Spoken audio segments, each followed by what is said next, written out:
Hello, Michael. Hello, how you doing? How you doing?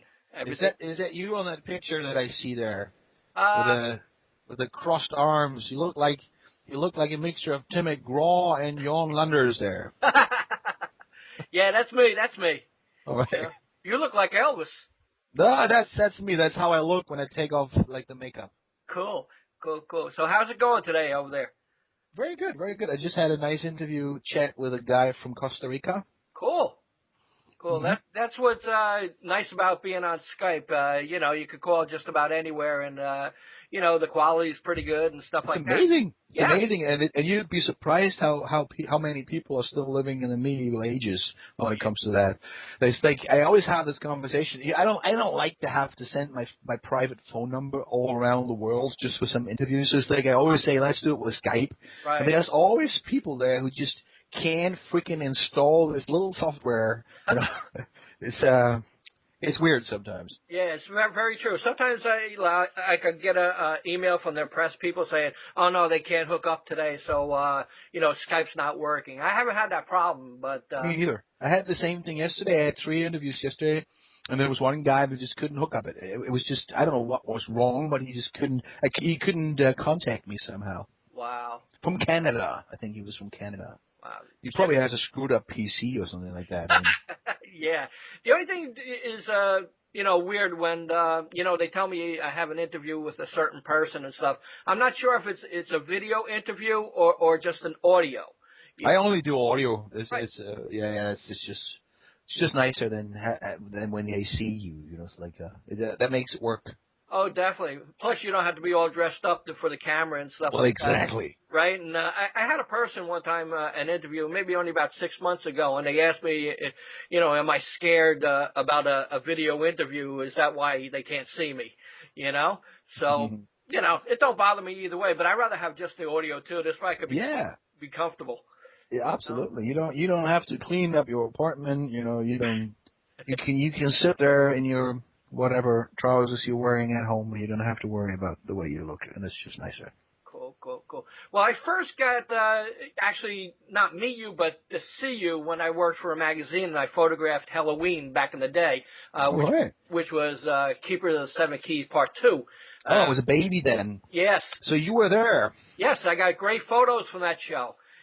So I'll post a couple later, but I mean, otherwise it was amazing for me. And like when people see the old pictures and stuff like that, they say, "Oh man, you're like a god to us." And then you got to see these guys back in the day. It was pretty amazing. I mean, especially the tour you were referring to, the Keeper 2 tour. It was just that was like looking back at it, it was unreal. I mean, can you imagine? We also toured together with Iron Maiden in that phase over here in Europe. Right. Iron Maiden was just having out the Seventh Son of a Seventh Son, and we just toured with them. That was just amazing. Same thing with Ronnie Dio. It was like I think the year before we toured with Ronnie James Dio over here in Europe.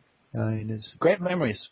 Wow. Yeah, I just looked at a poll of all the bands that you were in, and by the fans' voices, Halloween was always their favorite. But I mean, I like the Halloween because I got to see you guys. Yeah. So, but I mean, but listening to all the releases, there's really nothing that bad. It's all good. Yeah, I know. And even the thing is, the sad thing is that we're like in America, this type of music is not really happening that much. It's like I haven't been to the States for ages. I remember that when we did the Keeper 2 tour in America, we toured about 3 months, only the States. Wow. And after that, we went to Japan for maybe like 3 weeks or something like that. So like there was touring phases like 2 months Europe. Maybe 3 months America, and then a couple of weeks Japan and some other countries here and there. I'd love to play America again, so I hope things are going to change there again so that this type of music gets a little bit more fashionable again. Right. The United States is very difficult. I can tell you firsthand, and where I live in New Jersey, just about forget it. We got to go to New York to actually see a good show.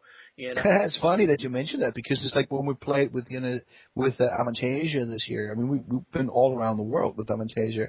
We played in Canada, and there was two guys that actually flew to Canada just for the show to see us there. They were from New York and just came to see us But because obviously there was no show in the U.S. other than Canada. right. Now the new CD. Right. Thunder in the Distance. I sent you the review on a little text and stuff like that, and our site Rockeyez gave it 5 out of 5, which I did the writing. It's amazing. I love it. I love your vocals.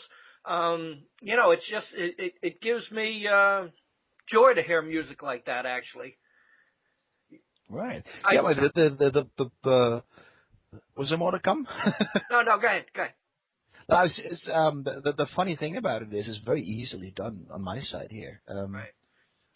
What we do is the hard work is always on Dennis Wart's side. Right. He has to do all the pre-arrangements and all the production. I mean, that work sucks. I mean, I'm so glad that I don't have to do that shit anymore. I've been doing things, producing my whole records for a number of years, and I got really tired of it. It's much better to be in a band and just writing some songs here and there and being a singer than having to do everything on your own. I mean, it's great for learning. I learned a lot, but I'm quite happy that Dennis Ward is there now and does all that stuff. Right. So it's like what we really do is in the beginning we just select some songs. I mean, Serafino, who knows what he does anyway? I mean, he will never send us songs that are totally out of the discussion or anything like that. I mean, the stuff that he sends is usually very good. It's usually rough versions of the songs, like demos.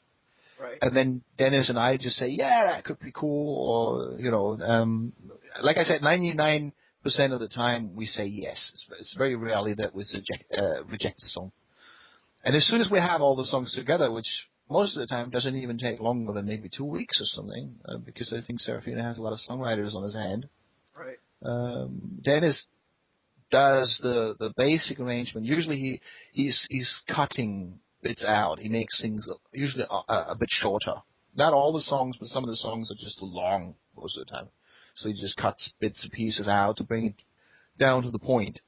Right. And then he makes like the rough version of it, where he usually even plays the guitars himself, a bit of a bass guitar, some keys or whatever, so that you have a rough version of the song. Most of the time, no drums. I mean, not no real drums. It's like drum computer stuff on there. And then I start doing vocals on that. And as soon as, in the meantime, while I'm doing the vocals, I like to take my time for it. I like to work with the song at least like 2 or 3 evenings or something. Most of the time, it's not longer than like practicing it one evening. Right. And then next day recording. And sometimes it happens on one evening. But it has to be a song that you just immediately understand, and it has to suit your singing style, whatever. Then sometimes it's just very quickly, but usually it's like 2 nights that I spend on a song. And if one song is a real bastard, I take even longer, because sometimes I'm not happy with it. Something bothers me, and then I go back to it and whatever. But as soon as I've got a song done, I send the tracks to Dennis, and he flies it in while he's recording, the other musicians. It's pretty much a patchwork kind of production. Right. And it's very exciting for me because I do the vocals to very rough versions of the songs. And when I finally get the first mixes, I'm usually always very excited about what it turns out in the end, what it turns out to be. Because it's like this is music that gains a lot by the way you produce it. It makes a whole lot of difference if you have a great keyboard player there who adds some interesting sounds, whatever, and how he mixes it, how loud are the vocals, for instance, makes a whole lot of a difference to some of the songs. Some of the songs just need to have vocals in your face, so that they work. And it's always very exciting, the whole process of this. I mean, it's not like it is with Unisonic, where we're like really a band that jams around in the rehearsal room and tries out things and stuff. This is like Unisonic is like old school, like it is with every real band. Plasmodon really is a project where we just send things around and everybody does his own bit here and there. But it's surprisingly good in the end. See, I'm always kind of surprised how good some of the songs turn out. Cool. Do you have to warm up before a song? Absolutely. I mean, that was this is one of the huge differences between me 25 years ago and now. Right. When I was a teenager, I never had to do any of those, on tour a little bit. But usually I didn't even sing for like maybe weeks, and then we said, okay, we gotta go into the rehearsal room, we have a concert or whatever, and then we met up, and maybe the first rehearsal day the voice was a little weaker or whatever, but you wouldn't notice, and then like after 3 days it was strong enough, and there you go. And these days I really do have to warm up. Right. It's very necessary. I do like sometimes an hour of easy Elvis Presley singing. Right. Cool. I'm a big Elvis fan. I mean, Elvis is the guy who made me get interested in music. Without Elvis, before Elvis, I didn't even care about music on records. I was 9 years old when he died, and that's when they started to show him on TV a lot here in Germany, and I got really excited about it. And I'm doing like lots of Elvis singing these days. Cool. Actually, there's an iPhone app. I don't know if you have an iPhone or an iPad. Right. There's a Kiske app there, and I have actually just released. It's not a release. I mean, I'm doing karaoke tracks for warming up, and sometimes I record them, and I just load the guy who does the app for me loaded up 3 Elvis tracks that I recorded. Just for warming up. It's karaoke tracks, that I just do some singing. They remind me too much of you. Stand By Me and Love Letters. I actually recorded with the original microphones that Elvis used. I mean, not his ones with his DNA on it, but the same model. Wow, that's pretty. Yeah, I do the Elvis warming up, and like on the Avantasia tour, it was great. I mean, I'm Ronnie from Pretty Maids. Right. He's into the Bee Gees. And when I did my Elvis kind of act, like before the shows, he was doing this ha ha ha, this Bee Gees kind of stuff. It was so funny. I mean, I love the guy. I mean, I have like a great vibe between us going on. I think we became friends on this tour. But it was funny. Him with this ha ha ha Bee Gees kind of thing, and I was like, just pretend I'm holding you. But I'm always doing the Elvis bit. It was really funny. Should have been filmed. That's great. That's great. Do you ever feel like you'll ever do anything again with Halloween or a special show or anniversary type thing ever? Not really. I mean, the thing is, I know that fans like to think that way, but I mean, you should never say never. But it's like, it's like some of the things went down so bad in those years, and it was connected with so much frustration, and I was so disappointed about it all. I must say that I met Wyckoff actually a couple of weeks ago. We shook hands and we talked, and he was extremely nice and friendly. You can tell that he wants peace, and I'm fine with that. I mean, the anger is gone a long time ago. I mean, it's how many years? Over 20 years now that I'm no longer with the guys. So it's after a while, it just disappears. But things went just down in a way that I'd rather really concentrate on a new band and stuff like that. I know that fans like these kind of things, but they do have their own singer and stuff, and they should just do their thing, and I'd like to do mine and just keep the keeper time, as a memory. Right. Yeah, that's understandable. Avantasia, you played Quebec City, I guess recently or this year? Yeah, beautiful city. I mean, I really fell in love with it. This is a question. Beautiful people. I mean, the people were so nice. Beautiful girls. It's like, in Germany over here, is like we have a different kind of spirit. I mean, the younger generations, they're fine, they're sweet and everything. It's like the older generation, especially the more they are still affected by this, the Nazi time, like the old generations, and some of they have a spirit there that is just so I don't know. It's like when I'm traveling the world, I don't want to dump on my own people. I love this country. Okay, don't get me wrong, but it's like when I'm traveling the world and I experience all these mentalities everywhere. They are different everywhere, And I come back to Germany, I tend to get a culture shock. It's like because of the people are too stiff over here. They take things too serious. It's like it's too much just about work and and these kind of stuff, and it's not the younger generations. They're totally different. Don't get me wrong. It's a certain generation, it's like at a certain age. And Quebec, Canada, it was like, to me, I felt so at home there. I thought the people were beautiful. Wherever you talked to someone, they were friendly and helpful. I don't know, maybe it was just a good day. I don't know, but I just loved it. I thought they were just beautiful. Wow, how was your impression of the show? Really nice. I mean, the thing is, Toby was very sick. There was a heavy virus going around. Luckily, I didn't catch it. I just had two little flus that didn't completely fuck me up. It just fucked me up in Mexico a little bit, but I could sing everything, but the voice was very, very quiet. There was not a lot coming out. But in Quebec, we were close to cancel. Wow. Because he had like a very high fever. Yes. And we had a doctor come in that gave him like injections and stuff like that. And I had to sing like "Dying for an Angel." I did that with Eric Mountain together, which usually he did with Toby. And I was doing one track completely on my own, which I have forgotten now which one it was, that I used to do with Toby, just to give him less to do. And I thought it was really nice. I mean, Toby has a lot of fans there because he played there a couple of times with that guy before, Right. So it's like, so he certainly had fans there, but I was surprised. I had fans there too.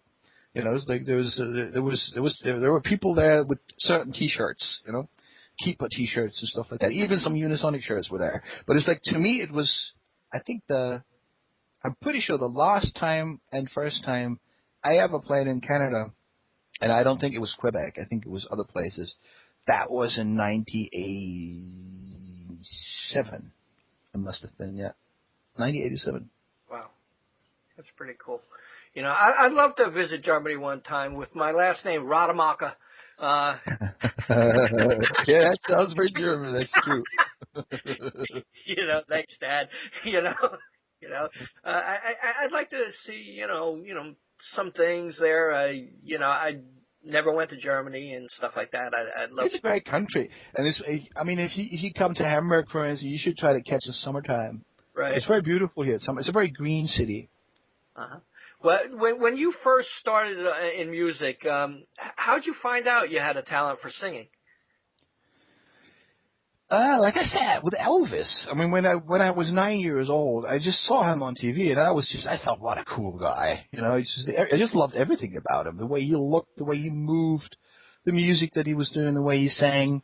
And it was not a long time after that when I asked my parents to give me an acoustic guitar at Christmas.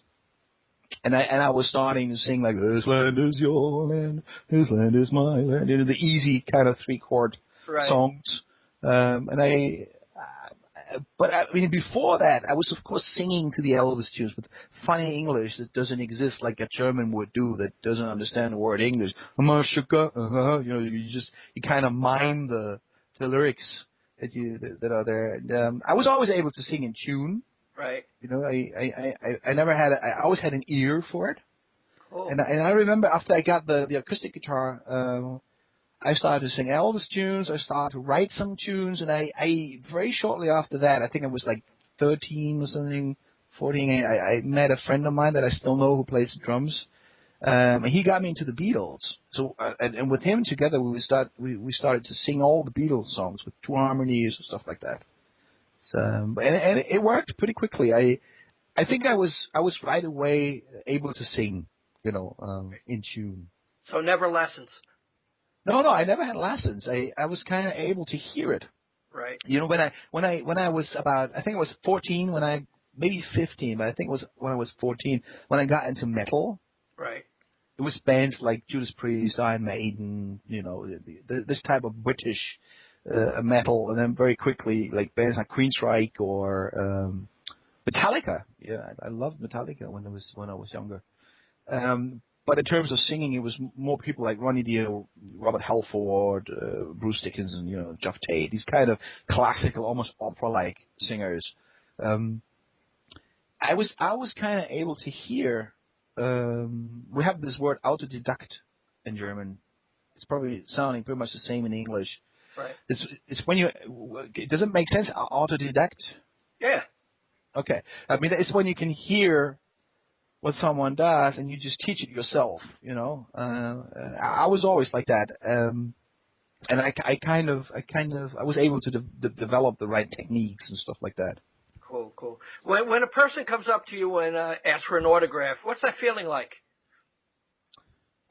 I'm doing it for such a long time that it's quite normal, but it's funny.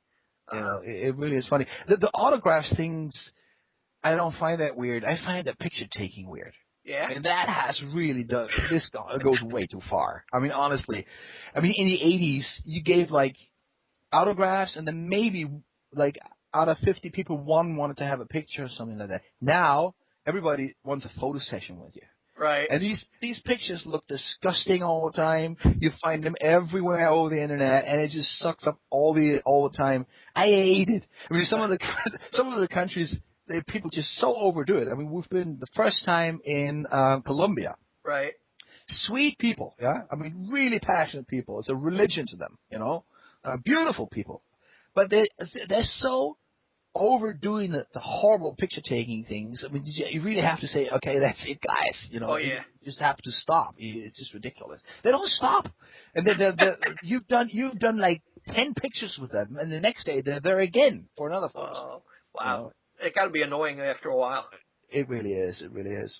You know. And I don't get it because they look horrible anyway. Right. In the end, you know. Right. What is it that they're trying to prove? You know. Right. But you made a person happy. Yeah, that's right. That's right. And I usually never say no, but it's like it just takes forever. Yeah. It's like when you have like 100 or just 50 people in the hotel. Right. When you get somewhere and you do photos with everyone, and then the first one doesn't work. Oh, Yeah. This one was not sharp. Oh, the flash was not working. Can you imagine how much time that takes? I know the feeling. You know, yeah, it happens all the time.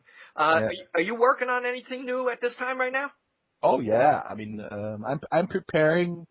Singing wise for a little tour that I'm doing over here in Europe with an orchestra. Right. Oh, that's great.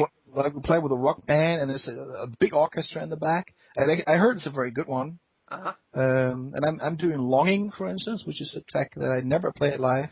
Wow. Which was originally recorded with an orchestra, people of the NDR Symphony Orchestra here in Germany. Right. So that's something really exciting for me to do this song. So I'm kind of learning this stuff. We're writing songs, trying to get some songs together for the next Unisonic record. We're hoping to be able to release that like early summer, because we are already booking festivals over here in Europe. What about United States? Yeah, I don't know. that's the thing. There's just nobody goes there because there is just not such a big market there anymore for this stuff. You know, I'd love to. I mean, I always enjoyed being in the U.S. I mean, I haven't been there for a long time. Right. I think the last time that I've been to the U.S., I've been to New York, was '96. Wow, we did a little video shoot there. Always, you know, the video Always. And after that, it was only in transit and flying to Canada or South America. Wow. Well, it's just like people have to be interested in this type of music, you know, to go there. I'd love to. I always enjoyed America. Right. What do you do in your spare time?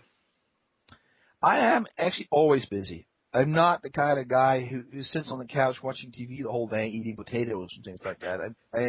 I always do something. I usually, in the morning, I have my rituals. I study books. Wow. Like there's always a couple of hours in the morning where I read stuff, but not necessarily comic books or like fairy tales or whatever. It's pretty heavy stuff that I got used to. It's, like philosophy or spiritual science or biographies. It's just something. Sometimes I overdo this a little bit. But that's something that I somehow need to do to a certain extent, somewhere in the morning, or I do a lot of singing lately, and also trying to write material with my best friend. I'm a lot in the internet. Right. I used to write. There is actually I have written like almost 1,000 pages of essays. Wow. All just in German, various subjects, like very philosophical, spirituals, deals a lot with culture, art, music, you know, these kind of things. Right. It was all just in German, and there's a book publishing company that just approached me that they want to release all this stuff in a book. Wow. So that's the next thing that's going to happen. I will suggest to them, since Unisonic is not, I mean, the country where the least successful is actually Germany, which is very funny. Everywhere else, Unisonic took off a lot better than over here in Germany. So it's like I will suggest to them to try to get an English version of all these essays done somehow, because I'm pretty sure if that stuff is going to be available in English, there will be a lot more book sales. Right. Because it's like people from all over the world can order it then, Maybe that happens. I don't know. I thought it was cool that they wanted to do that. I never thought about it. I have them on my internet page for free, they're going to stay there for free. But it's like some people don't like to read stuff on the internet. They want to have a book in their hands. Right. And that's what they thought would be a good idea. Cool. Now, when you play a live show, is there anything special you ask for, like in your dressing room, like food, drink, whatever, anything special? I mean, sometimes I like to have a bit of red wine. Uh-huh. Because red wine, not only that it gives you a funny mood, but when you sometimes in the beginning you'd like to be a bit more relaxed or whatever, then you drink a glass of wine and it just gets you in the mood. But it's also good for the voice. Good. Red wine. I mean, Pavarotti, the opera singer, right. he was always drinking red wine before every show because the herbs in the red wine is they make the vocal cords stiffer somehow. Stiff is not the right word. It's just good for the vocal cords. The herbs in there somehow. Cool. Sometimes, I mean, I don't drink a lot of alcohol at all, but sometimes I drink a glass of wine before the show. But usually, what I really need is an hour of silence. That's cool. Before the show, so I can easily warm up my voice and get ready for it, But other than that, I don't really care. Cool. Well, congratulations on Thunder in the Distance, 5 out of 5 stars on Rockeyez, and it really was a pleasure for me to, talk to an icon in music and someone I appreciate their vocals. Thanks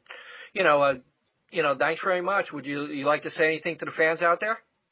Yeah, it would be absolutely great if people start buying the next Unisonic record like hell, so that we can play in America again. I mean, that would be so sad if I could never tour in the U.S. again. I mean, it was so exciting in the 80s and in the 90s. Like, I think I don't think in the 90s we played there, but it's like the last thing that I did in America was in '89. We toured 6 weeks with Anthrax. Right. Wow. And I'm actually going to meet Joey Belladonna again because he will be on the classical tour as well. Cool. Well, so it's like that would be the best message. Just buy the Unisonic record as hell so that we can play there. That's great, man. I appreciate it, and thanks a lot. It was great talking to you. It was great talking to you too, man. Thanks for your interest. Oh, definitely. Thanks a lot. Bye-bye. Okay, bye-bye.